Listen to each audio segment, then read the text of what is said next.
Memang Mus'ab bin Umair itu banyak banyak cerita kisah. Beliau itu pemberani. Jadi tadi berani berbuat karena memang dia yakin betul Allah akan memberikan pertolongan. Dikisahkan ketika beliau berdakwah di pasar kaum Khosraj ya, atau kaum Aus ya, itu datanglah pembesar-pembesar di sana. Kemudian dengan intimidasi, kalau sekarang istilahnya dipersekusi gitu ya, dengan membawa tombak dan pedang, ini para jagoan, para jawara itu, mereka jago perang gitu ya. Kemudian mengancam, mengusir Mus'ab bin Umair. Tapi Mus'ab bin Umair dengan tenang mengatakan, aku hanya menyampaikan kata-kata.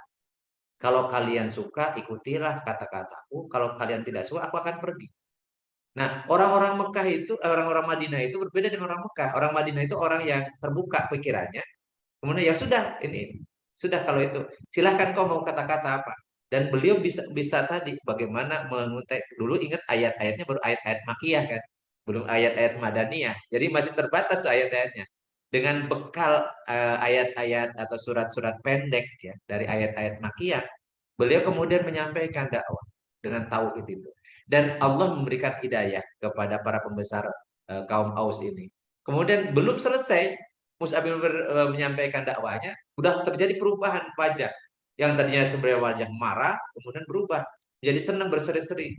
Kemudian mereka menyatakan, bagaimana dulu ketika engkau masuk ke dalam agama baru ini? Dan kemudian Mus'ab bin Umair langsung ikuti aku. Kemudian suruh mandi, suruh mandi. Dari suruh mandi, kemudian diajarin sholat, diajarin sholat.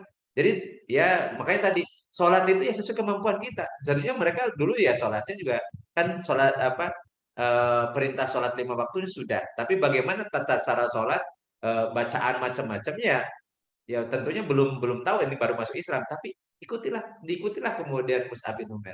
Mereka masuk Islam.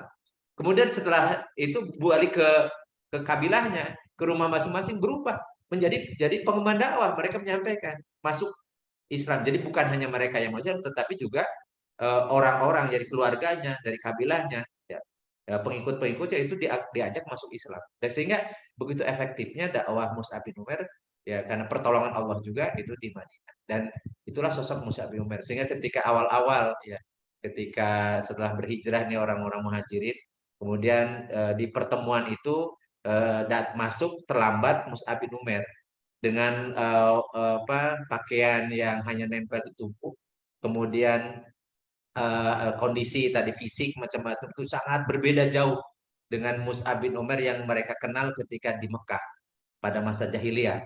Diceritakan bahwa aroma atau wanginya Mus'ab bin Umair ketika di Mekah dulu itu tercium ya sampai disebutkan ya, sekitar berapa berapa kilo kalau sekarang gitu ya. Jadi saking memang tadi ya orang kaya ya, anak orang kaya, anak sultan lah gitu ya. Tetapi kemudian begitu masuk Islam dan ikut berhijrah dan jadi pengemban dakwah, itu berubah sekali. Sehingga para sahabat yang orang-orang muhajirin itu menangis melihat itu. Jadi melihat karena bagaimana pengorbanan beliau karena kecintaan kepada Allah dan Rasulnya, ya kecintaan kepada Islam, itu mengorbankan semua kemewahan dunia. Jadi dan termasuk yang terakhir tadi bagaimana Rasulullah ketika menguburkan jenazah beliau. Rasul pun menangis melihat jenazah sampai akhir hayatnya, bahkan tidak hanya cukup berkorban ya dengan waktu, tenaga, dakwah, tapi dengan jiwa raganya. Dan disaksikan, maka Rasulullah kemudian berdoa dan menyampaikan, saksikanlah mereka adalah para syuhada. Dan Rasulullah menganjurkan kepada seluruh umatnya agar ketika mereka datang ke Madinah diperintahkan untuk berziarah ke makamnya syuhada Uhud yang ada di Uhud. Makanya kita mesti diajak ke sana. Dan bukan untuk minta-minta, jangan sampai jarak ke sana kemudian minta berkah, minta dunia macam-macam. Itu kita mendoakan. Dan sebenarnya kalau ataupun mereka tidak doakan oleh kita, mereka sudah jadi penghuni surga gitu ya. Tetapi kita yang butuh karena siapa yang mendoakan saudaranya, maka kemudian Allah akan mengutus malaikat akan mendoakan kepada orang yang berdoa untuk saudaranya itu, termasuk mendoakan yang sudah meninggal gitu ya. Jadi kalau kita mendoakan Allah magfir lahu, maka Allah malaikat yang diutus oleh Allah mengatakan engkau pun akan Allah ampuni dosamu gitu ya. Jadi makanya biasakan kita mendoakan saudara kita, baik yang masih hidup ataupun yang sudah meninggal.